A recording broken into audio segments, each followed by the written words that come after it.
Hello everyone, आज हम करेंगे फोर्थ क्लास की हिंदी की जो न्यू बुक आई है वीणा, उसका चैप्टर नंबर 6। इससे पहले हम इसके 5 चैप्टर कंप्लीट कर चुके हैं। उनकी वीडियो की लिंक आपको डिस्क्रिप्शन बॉक्स में मिल जाएगी। आज हम करेंगे लेसन 6 और इस चैप्टर का नाम है जयपुर से पत्र।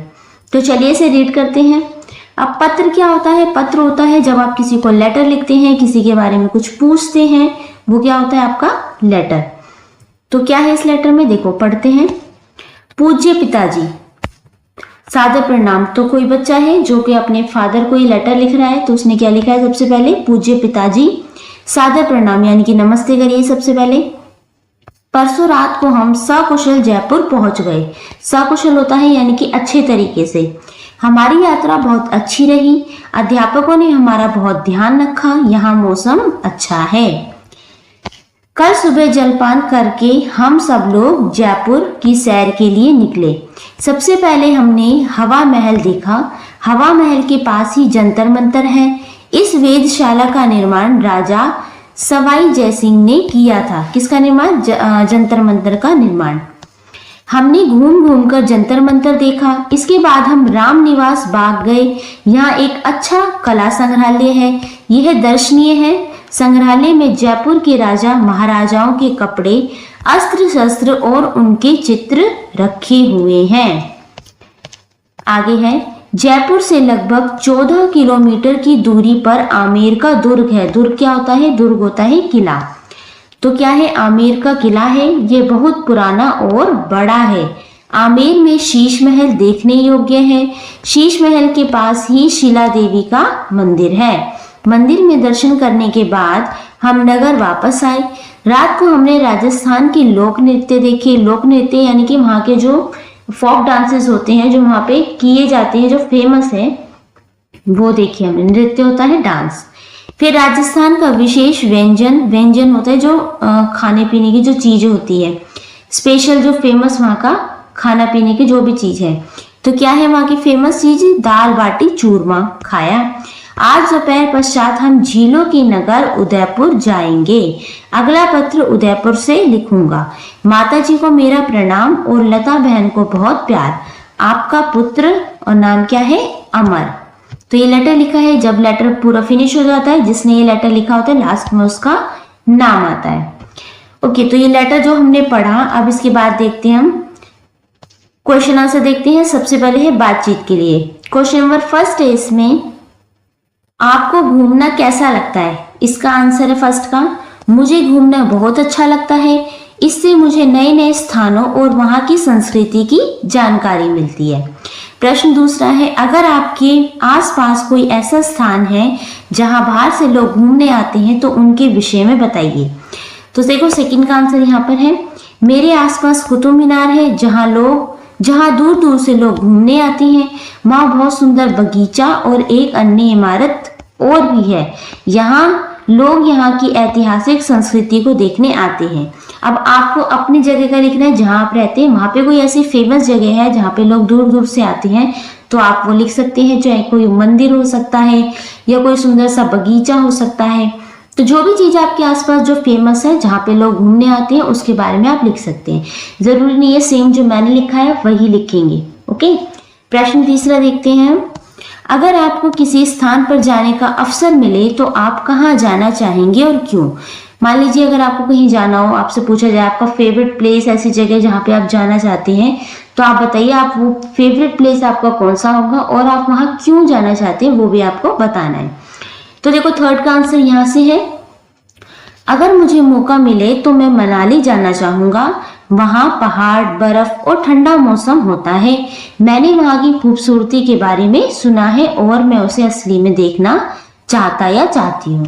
ठीक है, अब आप जरूरी नहीं है मनाली जाना चाहेंगे, आप कहीं और भी जा सकते हैं। जैसे मान लीजिए आपका मन हो ताजमहल जाने का, या और भी किसी भी जगह, मेघालय जाने का, उत्तराखंड जाने का, तो आप वो जगह लिख सकते हैं। ओके, प्रश्न चौथा है, यदि आप या आपके परिवार का कोई सदस्य कहीं पर घूमने गया हो तो उसके विषय में बताइए। अब आपको बताना है आप या आपके फैमिली मेंबर्स में से कोई भी, चाहे दादा दादी, मामा मामी, कोई भी हो, अगर वो कहीं घूमने गए हैं तो आपको उनसे पूछना है कि वहां पे कैसा, किस तरीके से, क्या क्या था, तो उसके बारे में आपको बताना है।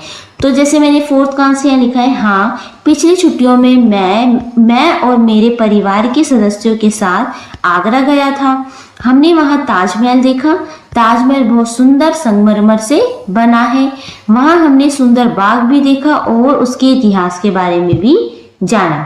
तो मैंने ये लिखा है, आप जरूरी नहीं है, आप पूछ के लिख सकती हैं अपने पेरेंट्स से, आपके घर में जो भी बड़ा है। कोई अगर आप ही गए हैं घूमने तो आप उसके बारे में लिखेंगे जहां भी आप गए हैं, या आपके घर से कोई भी फैमिली मेंबर कहीं घूमने गया तो आप उनसे पूछ के यहाँ लिख सकते हैं। नेक्स्ट है समझ की बात। नीचे कुछ बहु विकल्पीय प्रश्न दिए गए हैं। प्रश्नों के उत्तर में से एक से अधिक विकल्प सही हो सकते हैं। सही विकल्प के आगे इस तरीके से आपको स्माइली बनाना है। फर्स्ट का आंसर है शीश महल। क्या है शीश महल? तो इसका आंसर हो जाएगा फर्स्ट वाला, शीला देवी मंदिर के पास है क्या? शीश महल। आमेर का दुर्ग में नहीं है, हवा महल भी नहीं है, रामनिवास बाग में भी नहीं है। तो जो सही विकल्प है, सही जो ऑप्शन है उसके आगे आपको इस तरीके से स्माइली बनाना है। ओके, तो फर्स्ट का आंसर हो जाएगा क। सेकंड देखते हैं पत्र। पत्र क्या होता है? किसने लिखा था? जयपुर से लिखा गया था। बिल्कुल ठीक है, क्योंकि जयपुर से लिखा था अमर ने। खा है यात्रा के बाद लिखा था। जब उसने यात्रा कर ली थी उसके बाद उसने बताया था कि मैंने ये चीजें देखी है। पिता को लिखा गया था। हाँ जी, बिल्कुल शुरू में उसने लिखा था ना, सादर प्रणाम पिताजी, तो पिता को लिखा गया था। लास्ट में लिखा किसने था? अमर ने लिखा था। नाम था ना बच्चे का, क्या था? अमर। तो ये सारे ऑप्शन करेक्ट है जिनके आगे हमने स्माइली बना दिया। नेक्स्ट देखते हैं तीसरा। इसमें क्या है? निम्नलिखित में से किसे सैर या भ्रमण नहीं कहा जाएगा? भ्रमण होता है घूमना, जहां हम घूमने जाते हैं कहीं पे, तो उन्होंने बोला किसको घूमना नहीं कहेंगे। ताजमहल देखने के लिए आगरा जाना, ये तो होता है घूमना, आपको नहीं वाला बताना है, तो ये तो होता है। बीमारी के लिए, उपचार के लिए नगर में जाना, जब आप अपने इलाज करवाने कहीं जाते हैं तो वो भ्रमण या सैर नहीं होता, वो तो आप इलाज करवाने गए हैं। तो एक तो ये हो जाएगा आंसर।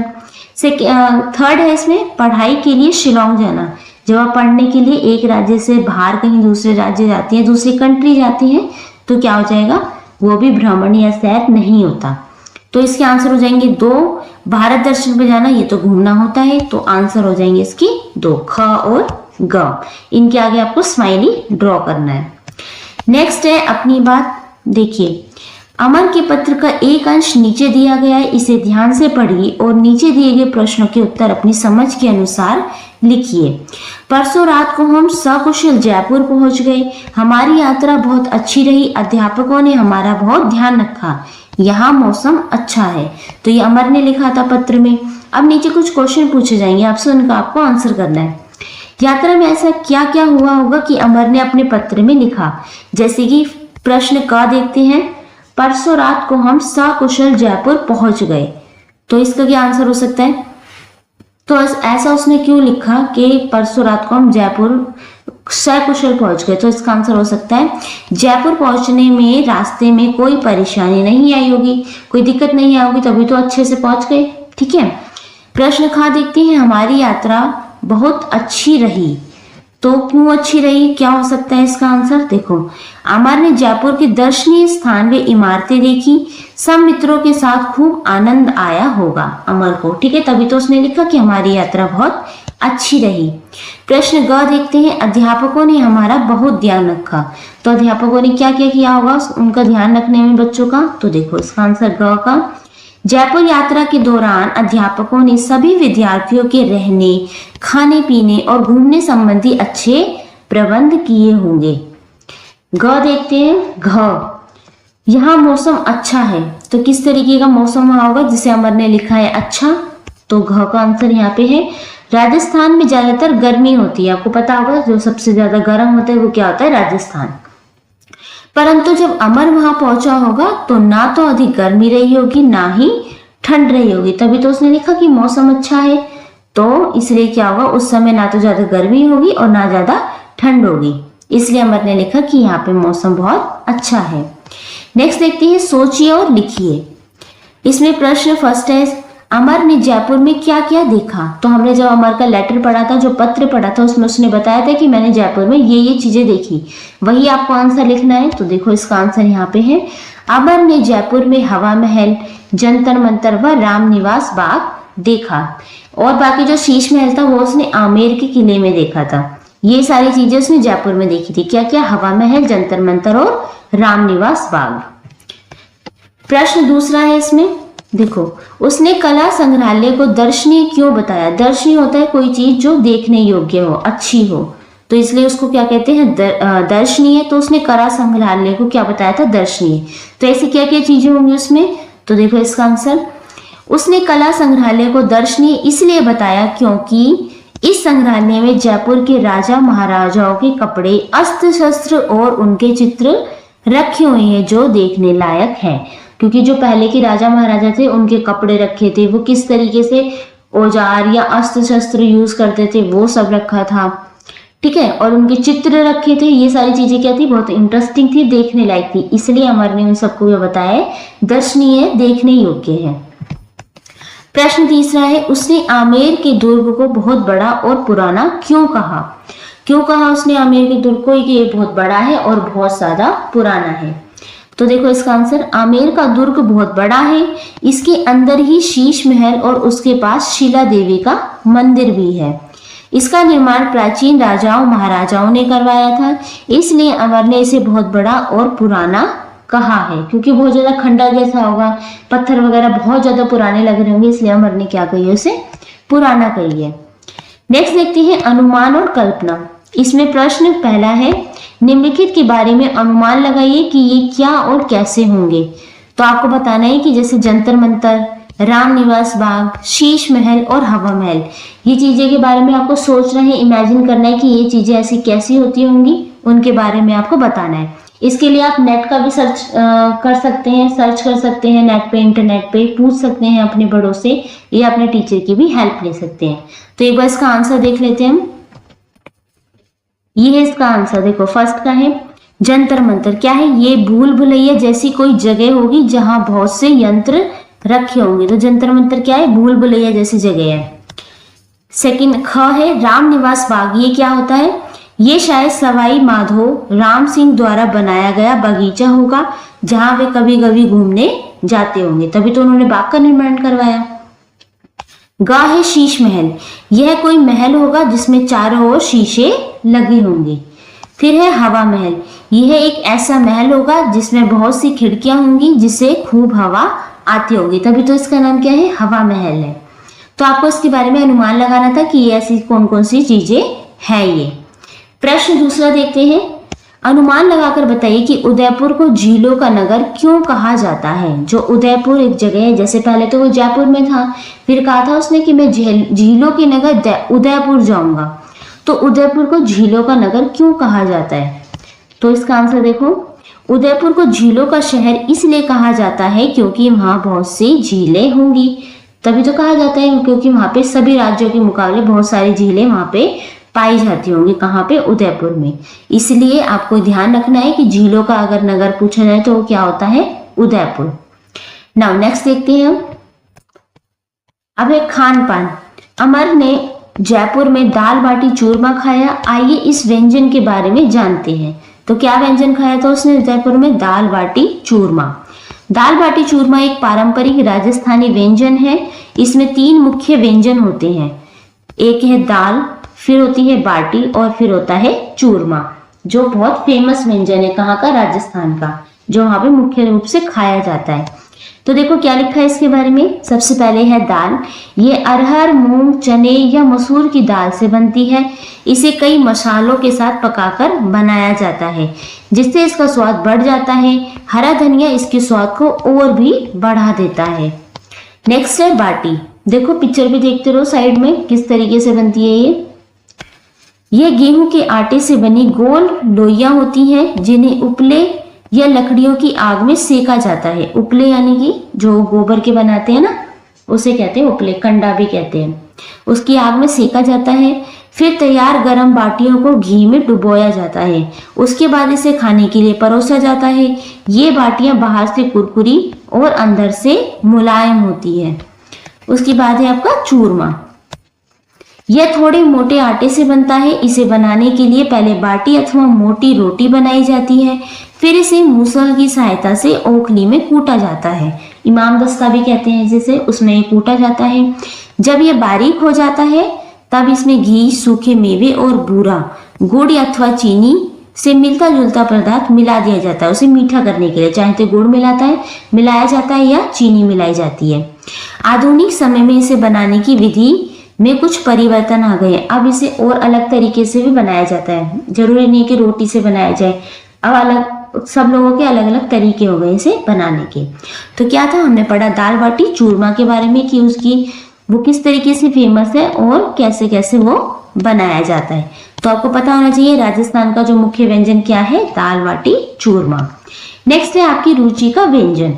अब आप अपने रुचिकर व्यंजनों में से किसी एक के विषय में बताइए जो आपके घर में विशेष अवसरों पर बनाया जाता है। संक्षेप में बताइए कि ये कैसे तैयार किया जाता है और इसमें क्या क्या सामग्री डाली जाती है।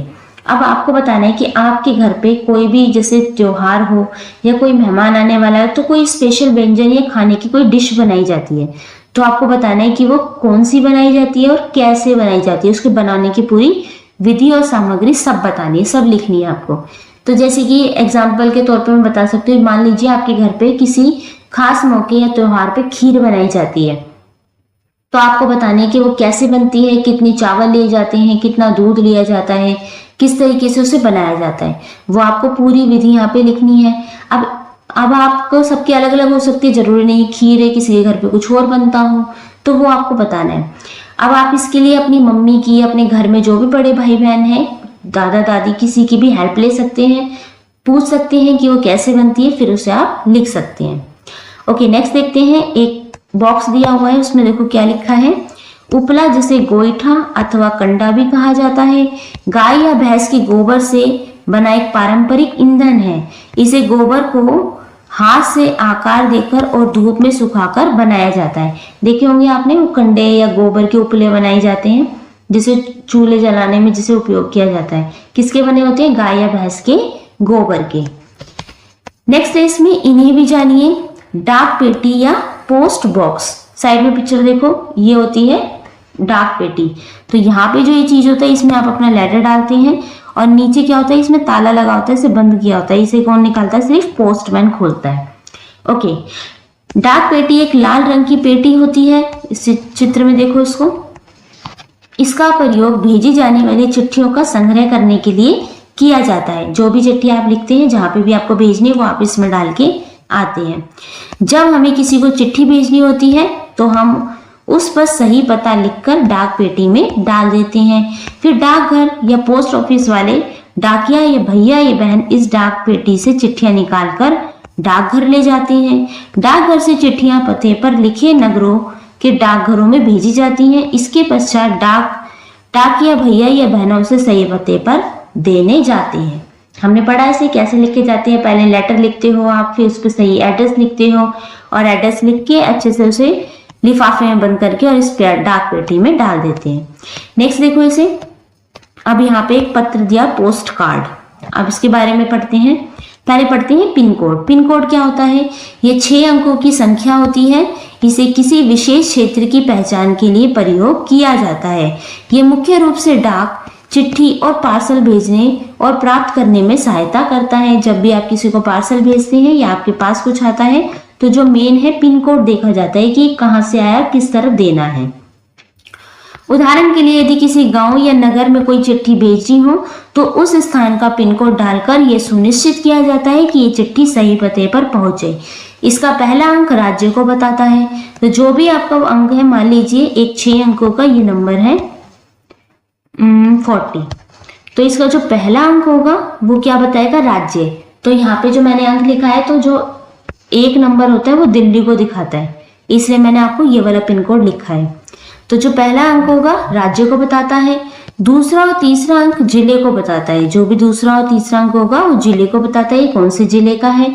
अंतिम 3 अंक डाकघर की पहचान बताते हैं। अब लास्ट के जो 3 नंबर बचेंगे वो बताएंगे कि ये कौन से डाकघर का है, जो डाकघर है कौन सी जगह स्थित है, ये वहां का है। ठीक है, इस तरीके से पिन कोड का ये फायदा होता है।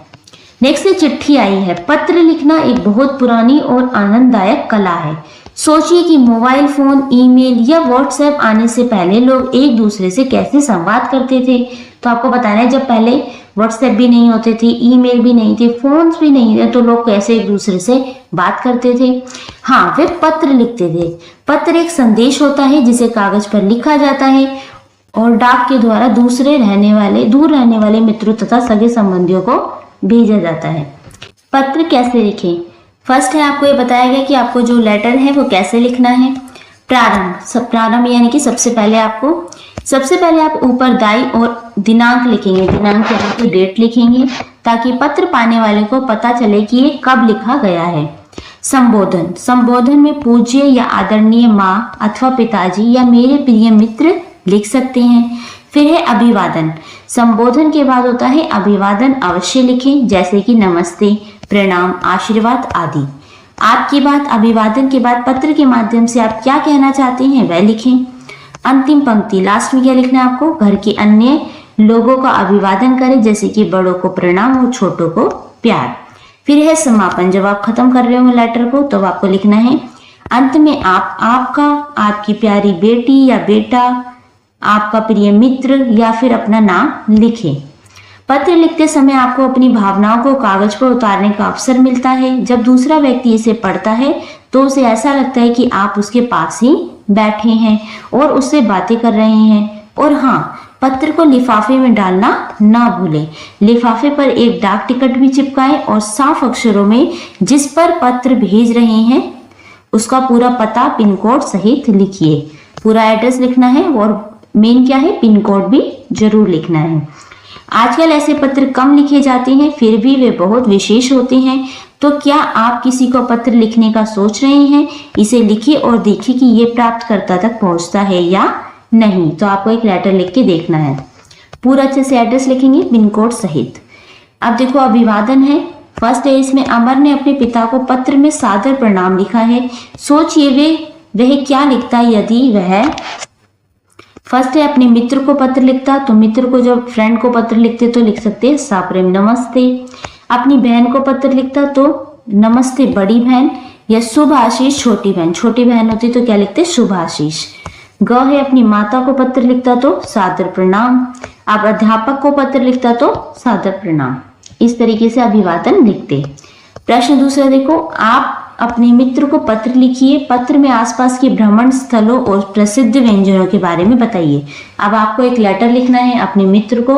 आपको बताना है कि आपके घर के आसपास कौन सी ऐसी जगह हैं जो भ्रमण स्थल है, घूमने लायक है, और कौन से जो वहाँ की फेमस डिश है, व्यंजन कौन कौन से हैं जो वहाँ पे बनाए जाते हैं, वो अभी आपको पत्र में लिखकर बताने हैं। तो एक बार देख लेते हैं कैसे लिखना है पत्र। ये है आपका पत्र। सबसे पहले आप लिखेंगे एड्रेस, फिर आ जाएगा दिल्ली, कहाँ से एड्रेस लिख रहे हैं आप, पूरा एड्रेस लिखना है। फिर सबसे पहले दिनांक यानी डेट। प्रिय मित्र अविका, कौन लिख रहा है पत्र? पत्र किसे लिखा जा रहा है? अविका के लिए लिखा जा रहा है। तो क्या लिखा उसने? प्रिय मित्र अविका, हम लोग यहाँ सकुशल हैं। आशा करती हूँ कि तुम लोग भी वहाँ सकुशल होंगे। अब तुम्हारी परीक्षाएं पूरी होने वाली होंगी और छुट्टियां आरंभ होने वाली हैं। मेरी इच्छा है कि तुम इन छुट्टियों में मेरे घर आओ तथा दिल्ली भ्रमण करो, यानी दिल्ली घूमने चलो। अब की बार जो छुट्टियां होंगी उसमें दिल्ली में अनेक दर्शनीय स्थल है। दर्शनीय स्थल यानी कि देखने योग्य जगह है। यहाँ कई ऐतिहासिक स्थल है, जैसे लाल किला है, कुतुब मीनार है, पुराना किला है आदि। इसके अलावा यहाँ पर और भी कई स्थान है, जैसे चांदनी चौक है, बंगला साहिब है, बंगला साहिब का गुरुद्वारा आदि। चांदनी चौक में हम पराठे वाली गली में भी घूमने चलेंगे। दिल्ली में विभिन्न प्रकार के व्यंजन मिलते हैं जो पूरे देश में प्रसिद्ध हैं, जैसे छोले भटूरे, पाव भाजी, कचौड़ी, समोसा, चाट, आलू टिक्की आदि। जब तुम यहाँ आओगे तो हम इन व्यंजनों का स्वाद भी जरूर चखेंगे। अपने आने का समाचार देना, मैं तुम्हारी प्रतीक्षा करूंगी। तुम्हारी सखी अपराजिता। लास्ट में आपको अपना नाम लिखना है। तो इस तरीके से हमने एक एग्जाम्पल देखा किस तरीके से आपको लेटर लिखना है। आप इस तरीके से अपना लेटर लिख सकते हैं। नेक्स्ट देखते हैं अब आशा की बात। फर्स्ट है इसमें, नीचे दिए गए उदाहरण को ध्यान से पढ़िए। अब आप भी उसी प्रकार नए शब्द बनाकर उनका वाक्य में प्रयोग कीजिए। फर्स्ट है उपसर्ग, मूल शब्द, नया शब्द और वाक्य में प्रयोग। उपसर्ग होता है जो भी कोई वर्ड लिखा जाता है, मान लीजिए आने का विशेष, तो जो इसमें सबसे पहला वाला वर्ड होगा वो होता है उपसर्ग, और जो लास्ट में बचता है पीछे वाला जो वर्ड होता है उसे कहते हैं हम प्रत्यय। प से प्रत्यय यानी पीछे, और ऊ से क्या होगा, उपसर्ग यानी आगे लगेगा वो। तो फर्स्ट देखो, पहले में क्या है, उपसर्ग वी है, फिर मूल शब्द है शेष, और नया शब्द क्या बना, विशेष। वाक्य में प्रयोग किया हमने, आज का दिन मेरे लिए विशेष है। फिर है भर, ये हो गया उपसर्ग। पेट, दोनों को मैच कर दोगे तो क्या हो जाएगा, भरपेट। मैंने भरपेट भोजन किया, ये हो गया इसका वाक्य में प्रयोग। उप जमा योग, ये हो जाएगा उपयोग। हमें समय का सही उपयोग करना चाहिए। प्र जमा में काश, ये हो जाएगा आपका प्रकाश। सूर्य निकलते ही चारों ओर प्रकाश फैल गया। नेक्स्ट है अनु, ये हो गया उपसर्ग। फिर शासन, ये हो जाएगा अनुशासन। विद्यालय में अनुशासन का पालन करना चाहिए, ये हो गया आपके वाक्य में प्रयोग। नेक्स्ट देखते हैं प्रश्न दूसरा, नीचे दिए गए वाक्यों को ध्यान से पढ़िए। हमने घूम घूम कर जंतर मंतर देखा। क्या वर्ड है यहाँ पे, घूम घूम कर। अब इन्हें आगे बढ़ाइए। हमने झूम झूम कर नृत्य किया, कुछ भी लिख सकते हैं हमने कूद कूद कर खेल खेला, या जो भी है कूद कूद कर पानी में उछले, कुछ भी लिख सकते हैं आप। हमने उछल उछल कर गेंद पकड़ी। हमने संभल संभल कर चलना सीखा। इस तरीके से आपको ये लिखना है। अब सेम ऐसे ही नहीं लिखना, आपकी मर्जी, आप इसमें कुछ और भी लिख सकते हैं। प्रश्न तीसरा देखते हैं, तालिका को ध्यान से पढ़कर उपयुक्त वाक्य को लिखिए। अब यहाँ पे कुछ समय लिखा है, फिर यहाँ वाक्य है। अब 3 तरीके के समय होते हैं। कैसे, एक समय होता है जो कार्य बीते समय में पूरे हो गए हों, यानी कि भूतकाल में जो समय बीत चुका है वहां पे पूरा हो चुका है। जो कार्य अभी हो रहे हैं, जो अभी प्रेजेंट में चल रहे काम, जो अभी हम कर रहे हैं। और एक होता है जो कार्य आगे आने वाले समय में हम करेंगे। एक होता है जो काम हो गया, एक हो रहा है, और एक होगा आगे करेंगे। तो इसमें हमें 3 वाक्य बनाने हैं। पहले हमें बताना है जो काम हो चुका है, पूरा हो गया है। तो हमारी यात्रा बहुत अच्छी थी, तो वो थी में चले जाएंगे। हमारी यात्रा अच्छी थी क्योंकि वो काम हम कर चुके हैं। हमने कई पुस्तकें खरीदी थी, वह मेला देखने गया था। तो ये ऐसे काम है जो हमने पूरा कंप्लीट कर चुके हैं। ये जो था हमारा भूतकाल का काम है। अब ये जो काम अभी चल रहे हैं प्रेजेंट में, जो हम अभी कर रहे हैं, मैं गीत गा रहा हूँ, मैं गृह कार्य कर रहा या रही हूँ, गीता दादी से बातें कर रही है, इस तरीके से। अब एक कार्य भविष्य काल में, जो कार्य आगे आने वाले समय में करने होंगे, जो अभी हमने किए नहीं है, ना अभी हम कर रहे हैं, जो हम आगे करेंगे। हम सब परिवार कल घूमने जाएंगे, अभी गए नहीं है, कल जाएंगे। कल हमारे विद्यालय में अतिथि आएंगे, दीपा मौसी के घर जाएगी। इस तरीके से बात, ये हो जाएंगे हमारे भविष्य काल के।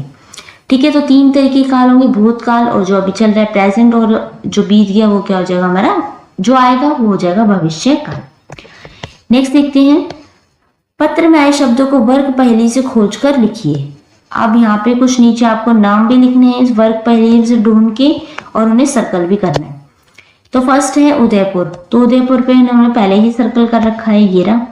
मैंने लिखा है जयसिंह, ये है हमारा जयसिंह यहाँ पे। उसके बाद है जंतर मंतर, आप ढूंढ सकते, ये है जंतर मंतर। फिर है चूरमा, यहाँ लिखा है चूरमा। बाटी, ये है बाटी।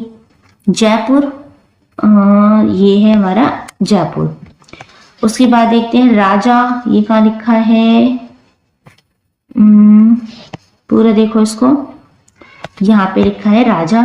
आमेर, ये है आमेर। फिर है दाल, कला, पुल, चूरमा। इस तरीके से आपको ये सारे वर्ड यहाँ पे लिखने भी हैं और उनको यहाँ पे सर्कल भी करना है इस वर्ग पहेली में, ये कर लेंगे आप। नेक्स्ट देखते हैं प्रश्न 5वां, पत्र में संग्रहालय शब्द आया है, ऐसे और भी शब्द पता कीजिए जैसे विद्यालय, उन्हें समझिए और अपनी लेखन पुस्तिका में उनका वाक्य में प्रयोग भी कीजिए। तो कुछ वर्ड मैंने लिखे, जैसे विद्यालय होता है मेघालय, भोजनालय, चिकित्सालय, पुस्तकालय, देवालय, कार्यालय और हिमालय। इस तरीके के शब्द हैं जिसमें लास्ट में ल ये वर्ड आ रहा है। अब इसका वाक्य में प्रयोग करेंगे। जैसे फर्स्ट पे है विद्यालय, कल हमारे विद्यालय में वृक्षारोपण है, वृक्षारोपण यानी कि पौधे लगाए जाएंगे। फिर है मेघालय, मेघालय भारत का एक राज्य है। उसके बाद है आपका भोजनालय, हमने भोजनालय से पराठे खरीदे। फिर है चिकित्सालय, हमने दादाजी आंखों के लिए जांच के लिए चिकित्सालय गए यानी कि हॉस्पिटल गए। पुस्तकालय, हमें पुस्तकालय से पुस्तकें लेनी है। देवालय, हमने देवालय में देवी के दर्शन किए। नेक्स्ट है आपका कार्यालय, माताजी कार्यालय से जल्दी आ गई। फिर है हिमालय, हिमालय भारत का प्रसिद्ध पर्वत है। तो आपको इसका वाक्य में प्रयोग भी करना था जो कि हमने देखा। नेक्स्ट देखते हैं वेधशाला, ये क्या होती है? वेधशाला वह स्थान है जहाँ ग्रहों, तारों और नक्षत्रों को देखने के लिए यंत्र रखे जाते हैं। तो वहां पे ऐसे यंत्र होते हैं जिनसे ग्रहों को देखा जाता है, तारों को देखा जाता है, उसे वेधशाला कहते हैं। इन यंत्रों की सहायता से ग्रहों की गति स्थिति का निरंतर अध्ययन किया जाता है, उनकी जो गति होती है उनको देखा जाता है। और फिर होती है संग्रहालय, ये क्या होते हैं? संग्रहालय एक ऐसा सार्वजनिक भवन है जहाँ सांस्कृतिक, वैज्ञानिक, ऐतिहासिक एवं कलात्मक महत्व की वस्तुओं को प्रदर्शित किया जाता है।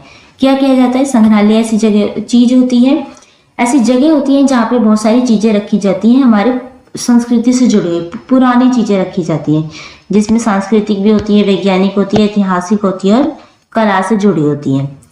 संग्रहालयों में कई प्रकार की वस्तुएं रखी जाती है, जिनमें से कुछ अद्वितीय भी होती हैं। ऐसी चीजें होती हैं जो अब नहीं है, जो पहले होती थी, और ऐसी चीजें भी होती है जो किसी के पास ना हो।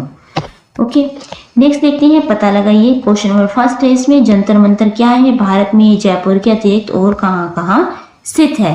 ये पिक्चर देखो, ये पिक्चर होती है जंतर मंतर की।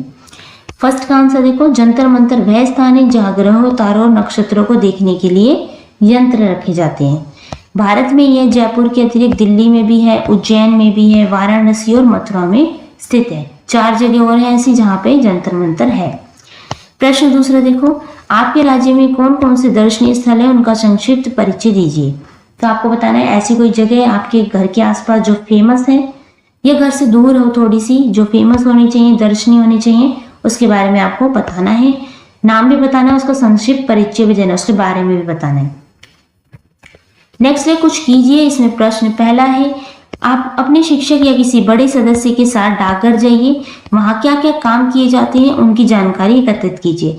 अब आपको पोस्ट ऑफिस जाना है अपने शिक्षक के साथ, वहाँ देखना है वहाँ किस तरीके से काम होता है, किस तरीके से वो बना है, कौन कौन से काम वहाँ पे किए जाते हैं। तो देखो फर्स्ट का आंसर मैंने यहाँ लिखा है। फर्स्ट है इसमें, लोग अपने सगे संबंधियों को पत्र भेजते हैं डाकघर में, एक तो ये काम है पत्र भेजने का। दूसरा है डाकघर के माध्यम से लोग एक दूसरे को पैसा भी भेजते हैं, मनी ऑर्डर जो होता है। अब ऑनलाइन ट्रांसफर की सुविधा भी है, अब ऑनलाइन भी हो जाता है। डाकघर में बैंक की तरह बचत खाता भी खोला जा सकता है, उसमें क्या होता है आप अपना अकाउंट भी खुलवा सकते हैं डाकघर में। फिर है डाकघर में विभिन्न प्रकार के डाक टिकट, लिफाफे और पोस्ट कार्ड खरीदे जा सकते हैं, ये भी डाकघर में मिलते हैं। कई डाकघरों में बिजली, पानी, फोन जैसे बिल भी जमा किए जाते हैं, कुछ डाकघरों में ये भी काम होता है।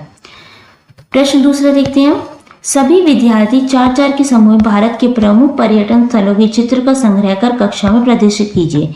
अब आपको ये क्लास अपनी ये एक्टिविटी अपनी क्लास में करनी है, 4-4 का ग्रुप बनाना है और क्या करना है, भारत के प्रमुख पर्यटन स्थल होंगे जैसे कि लाल किला हो गया, कुतुब मीनार हो गया, इंडिया गेट हो गया और भी बहुत सारी चीजें हैं जो उनको आपको क्या करना है, उनके चित्र बनाने हैं, संग्रह करने हैं और उनके बारे में बताना भी है और उसे क्लास में दिखाना भी है। ओके, ये आप खुद करेंगे। नेक्स्ट देखते हैं पत्र की यात्रा। प्राचीन काल में संदेश या पत्र भेजने के लिए व्यक्ति विशेष होते थे जिन्हें दूत कहा जाता था। ये देख रहे हो पिक्चर। तो पहले क्या होता था ना, पोस्ट ऑफिस थे, पत्र ले जाने के लिए क्या होता था, एक आदमी होता था जो पत्र लेके जाता था जिसे दूत कहा जाता था। कम दूरी के लिए दूत पैदल ही जाकर पत्र पहुंचा देते थे, तो थोड़ी दूर का होता था तो लोग पैदल ही चले जाते थे। नेक्स्ट है लंबी दूरियों के लिए पक्षियों को विशेषकर कबूतर द्वारा पत्र भेजे जाते थे। इसके लिए जो पिजन होते थे, कबूतर होते थे, उन्हें ट्रेन किया जाता था, वो पत्र लंबी दूरी तक पहुंचाते थे, जो दूर तक होते थे पत्र, जो दूर पहुंचाने होते थे। नेक्स्ट है अति आवश्यक पत्राचार के लिए बारी बारी से दौड़कर दूतों द्वारा पत्र पहुंचाए जाते थे। एक दूत पत्र लेकर कुछ निश्चित दूरी तक दौड़ता था, उसके बाद दूसरे संदेशवाहक को पत्र पकड़ा देता था। क्या होते थे, पहले जो राजा महाराजा थे या लोग थे वो थोड़ी थोड़ी दूरी पर पत्र पहुंचाने वाले रहते थे। तो कोई आदमी था जो थोड़ी दूरी तक पत्र वहां पहुंचा देता था, फिर उससे आगे दूसरा आदमी लेके भागेगा, फिर उससे आगे दूसरा, इस तरीके से पहले पत्र पहुंचाए जाते थे। नेक्स्ट है लंबी दूरी तक संदेश पहुंचाने के लिए अश्वदूत अर्थात घुड़सवार द्वारा भी पत्र भेजे जाते थे। तो इस तरीके से घोड़े पे लेके जाता था एक आदमी, जो बहुत लंबी दूरी होती थी तो ये घोड़े पे पत्र पहुंचाया जाता था। फिर क्या हुआ, भारत में डाक विभाग की स्थापना सन 1854 में हुई। 1854 में क्या हुआ, डाक विभाग पोस्ट ऑफिस आ गए। इसके बाद देश भर में डाकघर खोले गए। आज इस यात्रा में स्पीड पोस्ट जैसी सुविधाएं भी उपलब्ध है। उसके बाद डाकघर आ गए, बहुत आसान हो गया काम, पत्र भेजना बहुत आसान हो गया, पैसे भेजना बहुत आसान हो गया। फिर क्या है, और क्या था, स्पीड पोस्ट जैसी भी सुविधाएं डाकघर में आ गई। ध्यान रखना आपको, सबसे पहले डाकघर कब खुला था, 1854 में। नेक्स्ट है शब्दों का फुहारा। फुहारे में दी गई शब्द पहले को निर्देशों की सहायता से हल कीजिए। आपको नीचे कुछ निर्देश दिए हुए हैं, अब इस फुहारे में आपको उनके नाम लिखने हैं। फर्स्ट निर्देश है, देखो, राजस्थान का एक प्रसिद्ध पर्यटन स्थल क्या है, वो है हवा महल। अब आपको वो यहाँ पे लिखना भी है इस फुहारे में, ये यहाँ पे ये लिखा हवा महल, देखो ये रहा फर्स्ट। सेकंड पे है अजंता, इसके लिए क्या लिखा है, देखो महाराष्ट्र की एक प्रसिद्ध गुफा है, उसका नाम क्या है, अजंता। हैदराबाद की एक प्रसिद्ध मीनार है, वो है चार मीनार। कोलकाता का एक प्रसिद्ध पुल है, हावड़ा ब्रिज है। दिल्ली का एक प्रसिद्ध किला है, लाल किला। आगरा का एक प्रसिद्ध पर्यटन स्थल है, ताजमहल। इन सब नामों को आपको इसमें ढूंढना है, जैसे कि मैंने पहले से लिखा हुआ है, देखो देखो थर्ड पे था चार मीनार हैदराबाद की, हावड़ा ब्रिज कोलकाता का था, लाल किला दिल्ली का था, फिर था ताजमहल आगरा का। तो ये था वर्क पहेली में जो हमने इसे ढूंढ लिया। नेक्स्ट देखते हैं, तो ये था आपका चैप्टर। अब एक छोटी सी पोएम यहाँ दी हुई है जिसे पढ़ लेते हैं। इस पोएम का नाम है गोलगप्पा। चलिए इसे पढ़ते हैं। भरा मटर से एक बताशा, मुंह में फूटे फाक, खट्टा तीखा और चटपटा पानी निकले भाग। कोई इसको पिचको बोले कोई गोलगप्पा, दादा दादी खाए मजे से खाए अम्मा बप्पा। मुंह फैलाओ खूब बड़ा सा, झटपट अंदर रखो, बड़ी सावधानी से इसका स्वाद निराला चखो। चूक गए थोड़ा सा भी यदि बिगड़ गया जो ढंग, खास खास कल हाल बुरा हो कपड़े हो बदरंग। ये छोटी सी और प्यारी सी पोएम लिखी है लायक राम मानव जी ने। एक बार इसे आप खुद पढ़ना, याद करना, क्लास में सुनाना, घर पे सुनाना, बहुत इंटरेस्टिंग है। ओके, गोलगप्पे आपको पसंद भी होंगे, ये पोएम आप जरूर याद करना। तो इसके साथ ही आपका चैप्टर नंबर 6 कंप्लीट हो जाता है। अगर आपको इसमें कुछ पूछना है तो आप नीचे कमेंट कर सकते हैं। वीडियो कैसी लगी हो तो please like share and subscribe करना ना भूलें। बेल आइकन जरूर प्रेस कर लीजिए ताकि कोई भी नई वीडियो है इसका नोटिफिकेशन आपको सबसे पहले मिल जाए। And thank you for watching.